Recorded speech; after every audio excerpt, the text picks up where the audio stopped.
manutenção da moagem, recebe na lubrificação do sistema, evitar aquecimento, como ele trabalha com energia muito alta, a velocidade de impacto dentro do moinho é alta. Então, quando eu for reeditar, sinalizando o material, envelhecimento da temperatura. Exatamente. Quando se deseja, ótimo, né?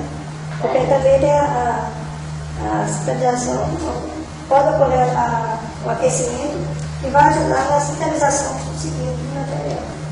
Mas às vezes não é desejado isso. Então, o aditivo ele vai funcionar também como para evitar o aquecimento do material do sistema seja aquecido.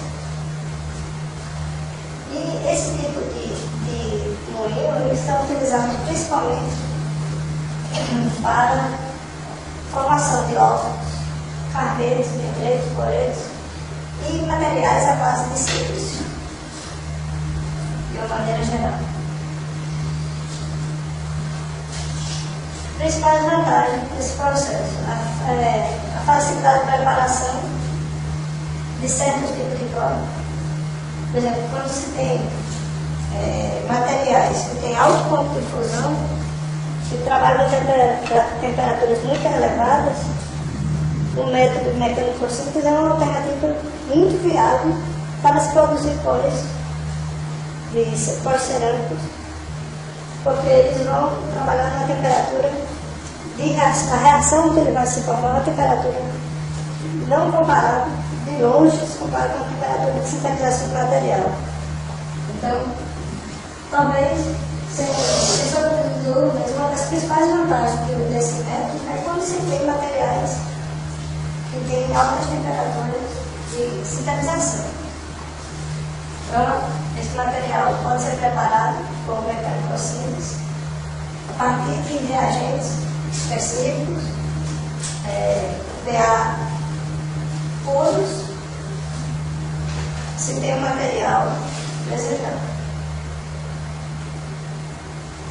É também possível fazer autopropagação, que é a autopropagação. O material, como o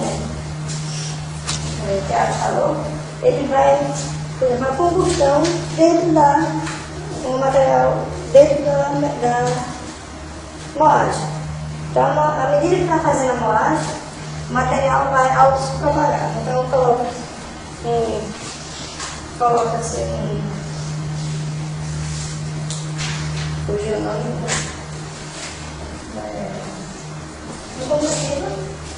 um combustível que vai ativar a reação de autopropagação. Então, durante a moagem, o material está, além da síntese, ele está assim, ocorrendo a sintetização do próprio moinho. Então, é comum também a combustão com mecânico simples.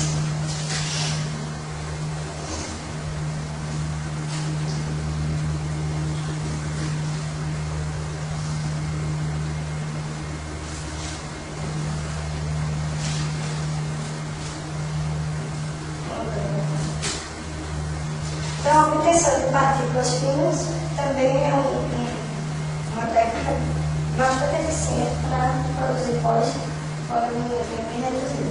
Porém, muito comparado com os métodos que utilizam reações químicas.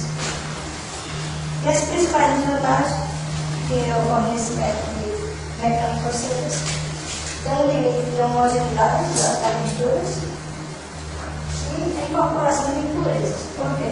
Do mesmo tempo da moagem convencional, a gente vai ter os moedores, vai ter o recipiente de moagem que pode provocar contaminar o material.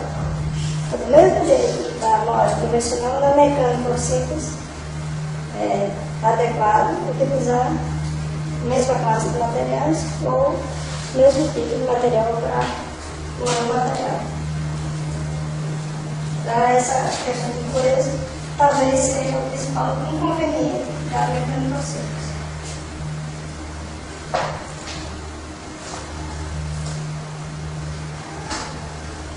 Todo mundo entendeu isso aí? Não gostou. Aí vai depender também da qualidade do pão que você está produzindo. Mas o custo é mais do equipamento. Depois que tem o equipamento, o custo de operação é baixo. Tem a capacidade de produção de equipamento pequeno. É pequeno. Normalmente é feito em baixa escala. Industrial, mecânica industrial, é difícil.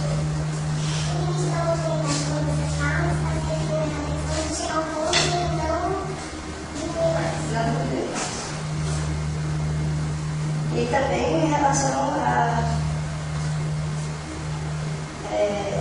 Vai depender muito dos reagentes iniciais. Né?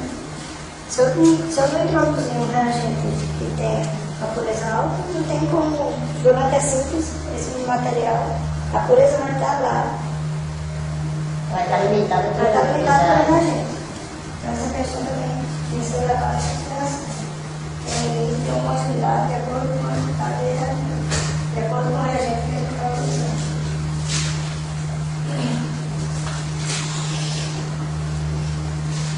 Então, tem vários tipos de alta energia que proporcionam a mecânica simples. E aqui a gente está vai apresentar os três principais tipos. O nosso aqui no laboratório é esse moinho aqui, que é um moinho planetário. Esse moinho aqui é um moinho atritor, que ele é composto com a hélice, que faz com que essa hélice desloque as bolas e o pó que está dentro do moinho e provoca a mecânico-síntese, provoca a síntese mecânica e a redução do tamanho. Já esse moinho aqui, o funcionamento dele já é um pouco diferente.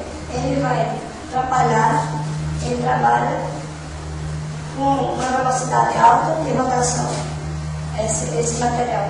Aqui está exatamente esse mesmo tipo aqui que tem aqui no laboratório. Depois, se vocês quiserem lá, dá uma passada lá. Tem as jarras, onde se coloca o material. Então, esse material, a jarra é fechada, o material vai ficar girando, ele vai girar a alta velocidade e vai provocar o contato das esferas com o material e proporcionar a síntese mecânica. Já esse outro tipo de moinho é chamado de moinho agitador. Ele funciona em três direções. É como se você pegasse a jarra e fizesse chacoalhasse assim, em três direções. Então, ele vai funcionar dessa maneira. Ele é como se fosse o próprio nome já diz, um moinho agitador. E aí, cada moinho, se eu não me engano, tem no livro, vai ter lá as eficiências de moagem. Se não for lá, cada moinho trabalha com eficiência de moagem diferente. É considerado tal tipo de material.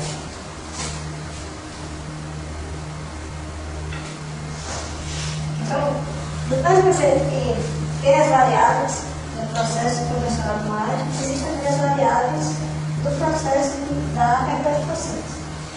Então, a primeira questão da variável é a proporção de esfera pó.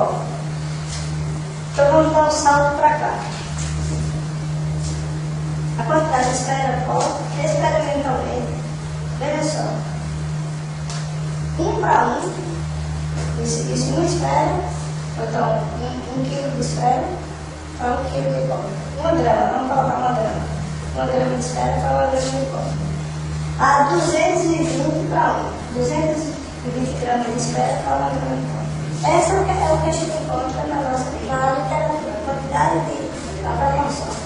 Mas geralmente a proporção mais encontrada é dessa faixa de 10 para 1. 10 de esfera para 1 de pó. Então por isso que eu reforço que essas variáveis elas são encontradas experimentalmente. Depende muito do tipo de moinho que eu estou utilizando e do material que eu vou utilizar para moer, para sintetizar o material. Cargas baixas dessa proporção, no caso da carga baixa aqui, seria de 1 para 1. Vai proporcionar a transferência de energia baixa. A transferência de energia, a velocidade que vai funcionar, a interação das esferas com o corpo vai ser pequena. Isso vai provocar uma baixa eficiência e vai ser necessário um tempo de moagem muito alto para obter eu volto em material com a tamanho de partícula determinado específico desejado. Quando se trabalha com carga alta, no caso uma quantidade de esfera muito alta, isso pode provocar um aquecimento, que às vezes é indesejado no material, ou um gasto excessivo de energia.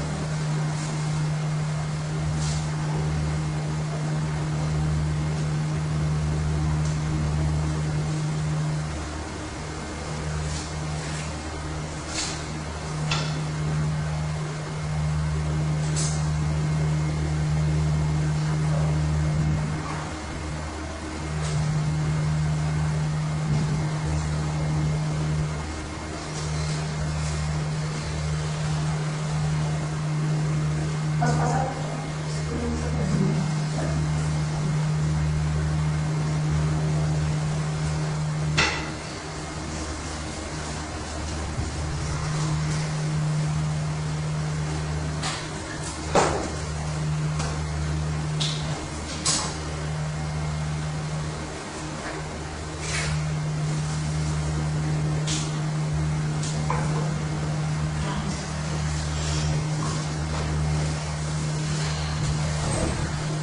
Então, com relação à velocidade,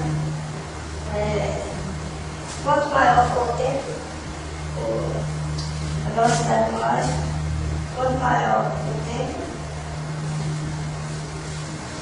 não aqui está errado, aqui é a velocidade. Quanto maior a velocidade, maior vai ser a energia cinética e menor vai ser o tempo necessário para promover a síntese mecânica. Então, a velocidade é uma vantagem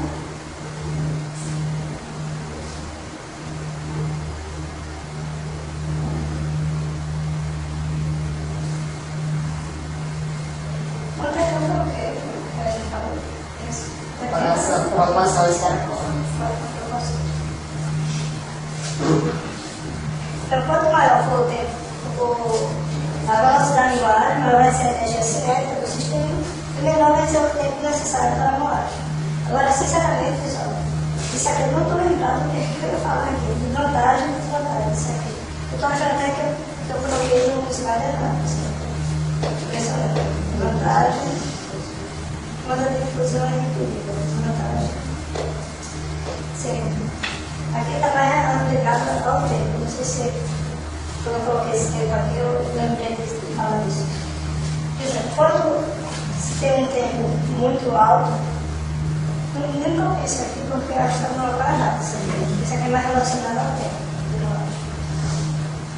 Quando se tem um tempo alto de moagem, a vantagem de ter um tempo alto de moagem é que o material ele vai proporcionar difusão mais facilmente.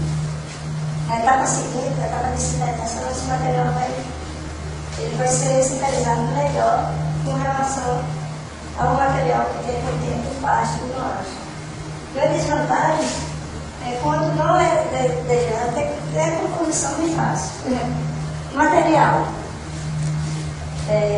durante a síntese mecânica, ele pode se decompor. Então, pode perder uma determinada fase que seja de interesse durante a mecanização.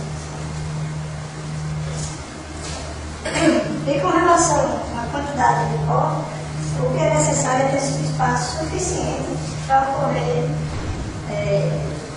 impacto da esfera com pó, que geralmente fica em torno de 50% do espaço do recipiente.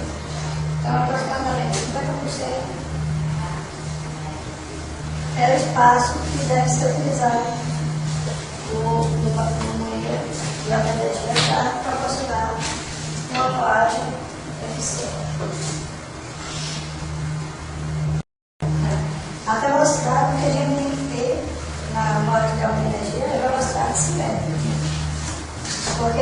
na moagem de alta energia, a mecânica simples, a moagem, ela não vai ser por impacto, ela vai ser por. Não vai ser a velocidade de queda de impacto. A velocidade vai ser por energia cinética. Vai ser por energia cinética de agitação. Então, por isso que esse material, a agitação dele é tão grande que ele não vai nunca centrifugar, nem vai ter a queda. Ele vai ser impacto da energia provocada no sistema. Então, quanto maior essa operação, vai ser melhor. Quanto maior a energia do moinho, mais eficiência vai ter a morte.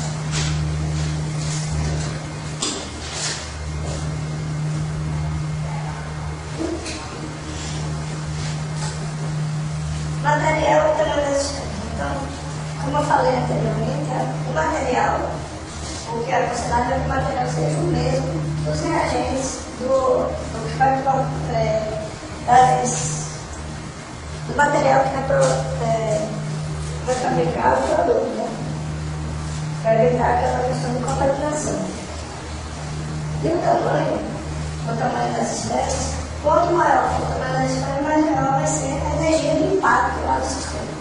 No entanto, tem que ser mantida as demais variáveis do processo, que é aquela questão que eu falei, tanto da amostra convencional. Se eu mexer numa condição, as outras também vão sofrer influência. Então, se eu conseguir mudar o tamanho das esferas e manter lá a mesma velocidade de rotação, de trabalho do moinho, eu vou ter eficiência maior. Mas normalmente essas esferas elas são pequenas, são de tamanho pequeno.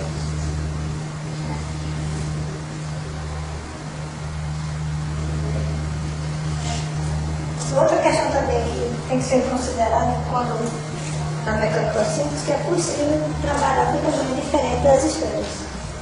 Isso vai também ter uma influência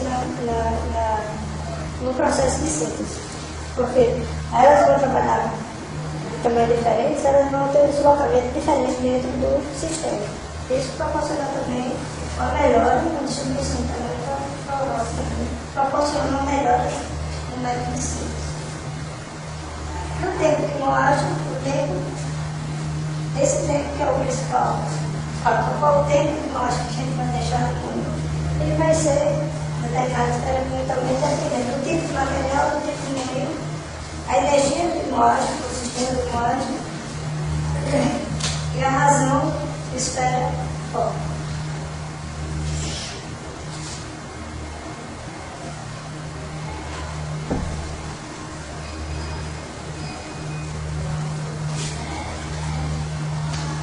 Então, pessoal, o foco maior que a gente deu foi nessa parte de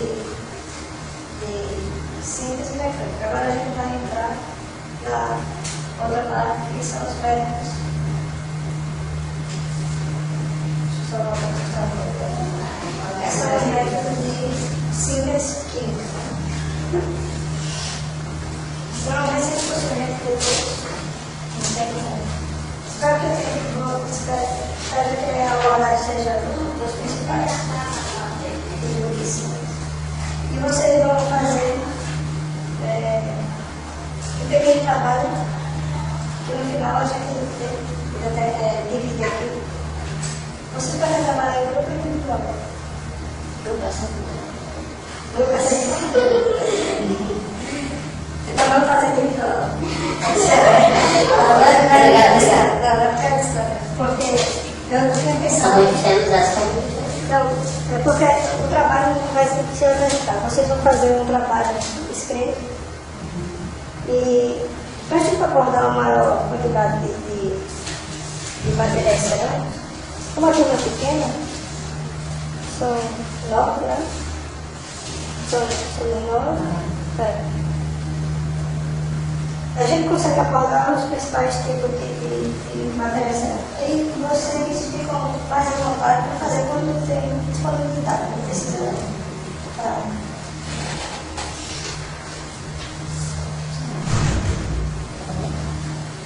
Então, pessoal, primeiro, quando eu gente viu lá no início, o método de obtenção de síntese química, ele pode ser por reações sólidas, líquidas ou no estado de vapor. Então, no estado sólido, o primeiro método de síntese que também nós vamos utilizar são a decomposição do material. Então, por decomposição, síntese, reações no estado sólido, síntese por decomposição. Então, o processo nada mais é do que um reagente sólido, ele é calcinado, porque essa calcinação ele vai retirar do material, principalmente água e os carbonatos, no caso, um carbonato vai tirar os carbonatos da reação, para produzir um novo sólido além do gás. Então, toda reação de decomposição vai ter, no caso aqui, o exemplo é um carbonato de cálcio, ou a calcita, para a obtenção do óxido de cálcio. Então, eu quero obter esse meu óxido de cálcio. Eu vou partir de um reagente sólido, a reação é toda no estado sólido, ela pode no estado sólido, eu vou partir desse meu reagente sólido, vou aquecer esse material a uma determinada temperatura, o material vai ser produzido por decomposição, então vai sair CO2 desse sistema e vai haver a formação do óxido de cálcio, que nesse caso é o que eu estou desejando. Então, quando a gente fala de decomposição do material, o que a gente tem que lembrar, eu quero fazer um determinado material cerâmico, então eu quero fazer por decomposição. Não é bem assim. A gente tem que pensar principalmente na energia necessária para decompor o material. Então, essa decomposição, a gente tem que pensar na importância da entalpia de reação do material. Então, se esse material tem é necessário uma energia baixa, é mais provável para a gente fazer via decomposição, uma síntese via decomposição do material. Se o material tem uma temperatura, é necessária uma temperatura muito alta, dificilmente eu vou conseguir fazer minha reação por decomposição. Então, a temperatura de reação.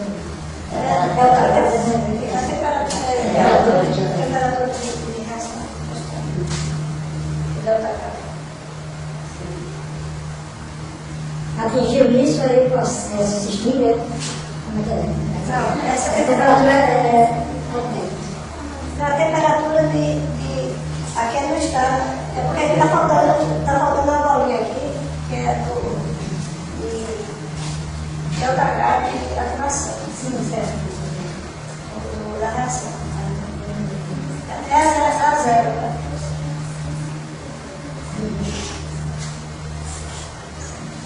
Então, esse processo de decomposição é mais utilizado para produzir óxidos simples, principalmente carbonatos. Então, esse aqui é um óxido simples, né? Óxido de cálcio. Hidróxido, nitratos e sulfatos. Mas esses são as classes de materiais cerâmicos que é mais utilizados para utilizar o processo de fase sólida e decomposição. Então, essa reação aqui parece ser bastante simples, mas tem outras reações de decomposição que têm mecanismos bem mais complexos. Então, no livro vocês vão ver que ele dá a reação global, mas tem todo o processo de mecanismos. Então, a cinética, o mecanismo de reação, é específico para cada reagente. Então, o reagente sólido, ele vai sofrer uma cinética, porque a cinética é a velocidade com que a decomposição vai ocorrer. E um mecanismo, que são as etapas da reação. Então, para cada reagente existe uma cinética e existe um mecanismo de reação. E a morfologia do novo sólido vai sofrer modificações com a temperatura da decomposição e com o tempo. Por exemplo, se eu consigo fazer essa minha decomposição aqui a 800 graus, eu vou ter um tipo de material. Eu fiz a decomposição de material e tem uma determinada característica. Se eu fizer com a temperatura diferente, eu vou ter uma morfologia, uma característica desse novo sólido também diferenciada. Então, tempo e temperatura de calcinação são as principais variáveis que vão influenciar na morfologia desse meu novo sólido, certo?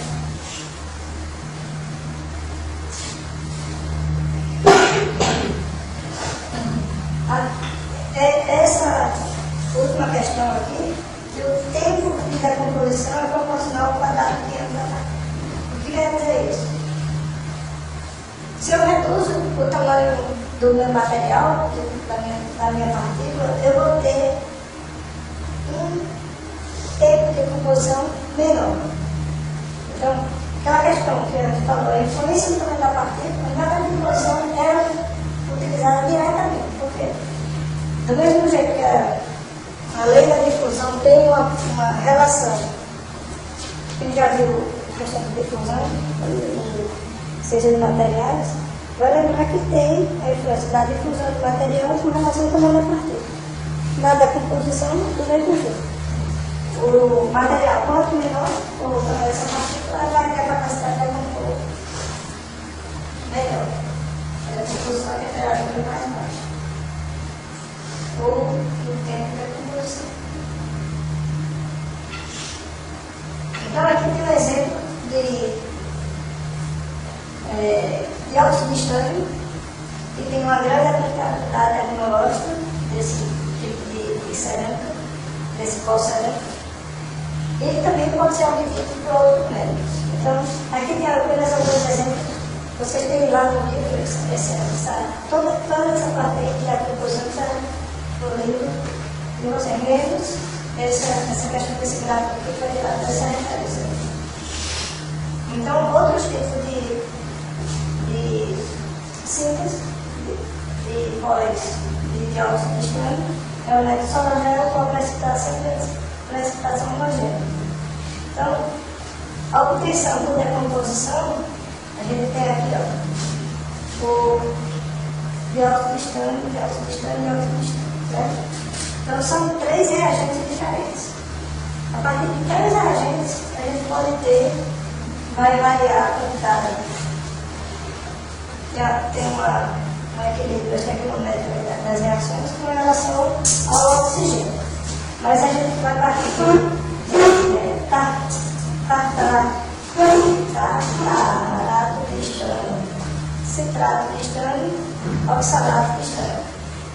E aí a gente pode observar aqui que o comportamento em relação à temperatura, isso aqui é uma análise técnica diferencial, tem alguma variação, mas estão todos nessa faixa de concentração na faixa de 400 graus. Então, os 3 reagentes iniciais, eles vão ser ativados, a decomposição vai ocorrer nessa faixa de temperatura com pequenas variações. Então, a gente tem a faixa de decomposição desses 3 materiais na faixa de 400 graus. E os 3 vão produzir o nosso interesse por dióxido de estânio, certo? Então, o que vai determinar o tipo de reagente que a gente vai utilizar é a questão de custo dos diferentes reagentes. Mas a calcinação, o tipo de material que vai ser calcinado, vai ser a decomposição vai ser da mesma faixa de temperatura.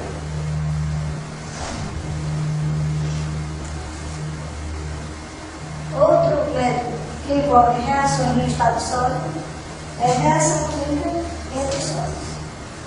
Então, na reação química, você vai colocar diferentes precursores, diferentes materiais iniciais, onde vai ocorrer a reação entre eles para proporcionar um novo material. Então, esse exemplo aí, a gente tem o óxido de zinco reagindo com alumínio, que é o óxido de alumínio, e vai produzir o alumilado de zinco. Então, inicialmente, a gente tem os dois elementos sem órgão de reação. Quando a gente iniciar a reação desse material, a gente tem um produto intermediário, produto de reação, que ele vai aumentando ao longo do tempo. Então, essa reação química entre óxidos, a gente pode fazer, intensificar uma mecânica simples. Por exemplo, eu posso colocar esses dois elementos, esses dois reagentes iniciais dentro de um moinho e misturar esse material que eles vão proporcionar a reação depois da etapa de calcinação seguinte. Então, esse tipo de reação entre óxidos, é muito comum para a produção de óxidos complexos. O anterior, a decomposição do material, é mais adequado para óxidos simples. Já aqui a gente consegue obter óxidos mais complexos, tais como os titanatos, nitratos, sulfatos e acetatos. Então, a questão desse mecanismo de reação, a cinética de reação, do mesmo jeito da decomposição, a reação entre sólidos é complexa. A gente tem aqui a reação final do material, mas também existe todo o mecanismo de reação até chegar ao produto final.